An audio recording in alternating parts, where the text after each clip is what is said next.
वक्त बहुत कुछ दे जाता है, अच्छी बुरी बातें, बहुत बड़े और गहरे जख्म भी दे जाता है।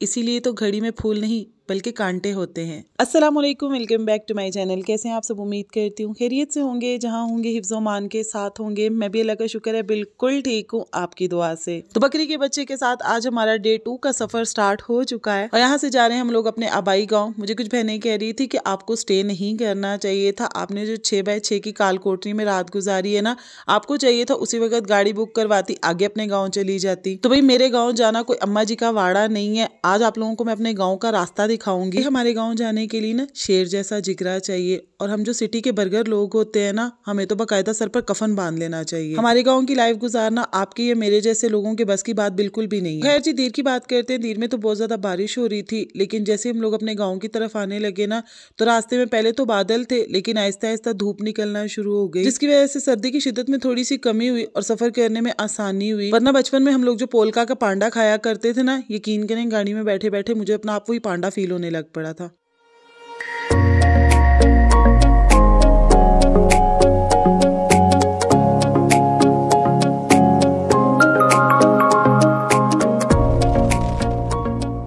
अच्छा, इस बार मेरा सफर ना 22 आवर्स पर चला गया था और यकीन करें यहाँ पर मैं बहुत ज्यादा थक गई थी। तो ये है हमारे गांव का करीब तरीन बाजार जो 30 मिनट की ड्राइव पर है, और अक्सर लोग तो यहाँ पर 1-1.5 घंटे का पैदल सफर करके भी आते हैं। असल में हमारा गाँव ना बहुत ज्यादा ऊंचाई पर है, तो रोड्स बनाने के लिए जो हैवी मशीनरी है ना, वो यहाँ पर नहीं जा पाती है, जिसकी वजह से यहाँ पर रोड्स ही नहीं बनते। और अपनी मदद आपके तहत ये लोग जो रोड बनाते हैं ना, वो जैसी लैंड स्लाइडिंग होती है वो भी खराब हो जाते हैं। बारिश के दिनों में तो कोई गाड़ी कोई मोटरसाइकिल वहां पर जा ही नहीं सकती है, इसलिए ना यहाँ के लोगों की जिंदगी बहुत ज्यादा मुश्किल है। अब इस गांव को जब रोड ही नहीं गया हुआ तो यहाँ पर फैसिलिटीज क्या जाएंगी। यहाँ पे कोई गवर्नमेंट ऑफिस नहीं है, गवर्नमेंट ऑफिस भी यहाँ से तकरीबन 2 से 3 घंटे के फासले पर है। गाँव वालों को किसी भी सरकारी ऑफिस में कोई काम होना तो उसे 2 से 3 घंटे का सफर करके जाना पड़ता है। यहाँ पर कोई हॉस्पिटल नहीं है, हॉस्पिटल जाने के लिए भी इन्हें 3 से 4 घंटे का सफर करना पड़ता है। औरतों के लिए कोई डिग्री कॉलेज नहीं है, बॉयज के लिए कोई डिग्री कॉलेज नहीं है। तो अगर किसी बच्चे या बच्ची ने तालीम हासिल करनी होती है तो उसे मेन सिटी जाना पड़ता है। तब इन लोगों की अगर मैं प्रॉब्लम्स आप लोगों को बताना शुरू करूँ ना, तो मेरे नन्ना मुन्ना सा व्लॉग भी छोटा पड़ जाएगा। खैर जी, यहाँ पर मेरे लाला ने गाड़ी रोकी थी, उन्होंने घर के लिए कुछ सौदा लेना था, और नबीहा मुझे अपने शूज की स्टोरी सुना रही थी कि खाला मैंने जो पिंक शूज पहने थे ना, उस पर अबू रहरा ने पाँव रख रख के उसे ब्लैक कर दिया। यहाँ पर मेरी हालत ये थी ना कि बस मुझे बिस्तर मिल जाए और मैं जल्दी से सो जाऊँ। 22 आवर्स ऑलमोस्ट मुझे होने वाले थे सफर करते करते,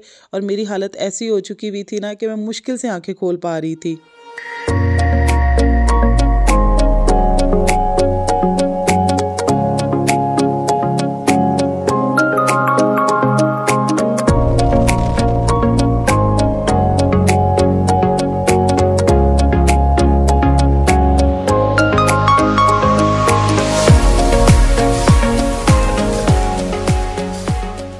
इन रास्तों पे मैंने बहुत ज़्यादा कोशिश की कि मैं टिक कर वीडियो बना सकूं, लेकिन जितने जंप्स लग रहे थे ना, मैं टिक कर वीडियो नहीं बना पा रही थी। बस अपने गांव के रास्ते के छोटे छोटे मैं क्लिप्स ही बना सकी हूँ। जैसे आप देख सकते हैं कि इन्होंने अपनी मदद आपके तहत रोड बनाई है, तो कहीं बिल्कुल मोटरवे लगती है और कहीं पर GT रोड का वर्जन 2 लगता है।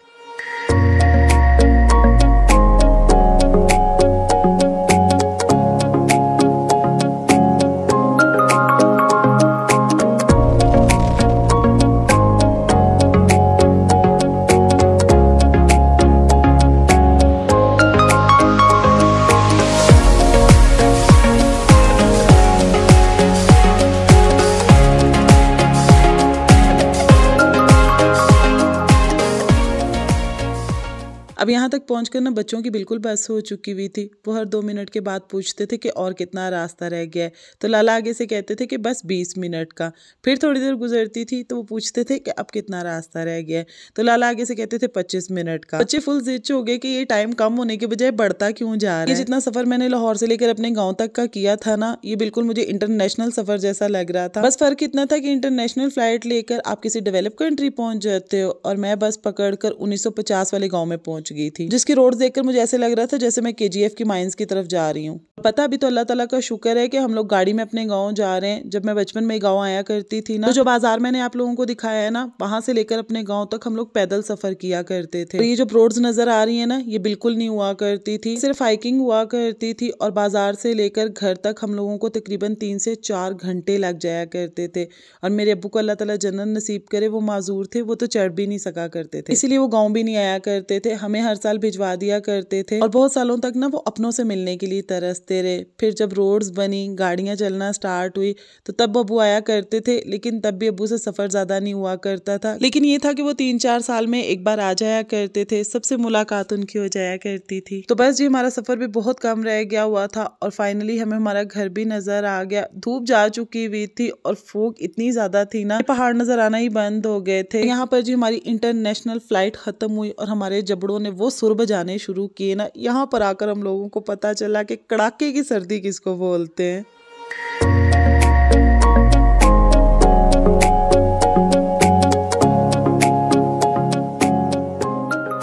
फाइनली जी अल्हम्दुलिल्लाह अल्हम्दुलिल्लाह हम लोग घर पहुंच गए थे और मेरे चाचू हम लोगों से बैठे बातें कर रहे थे।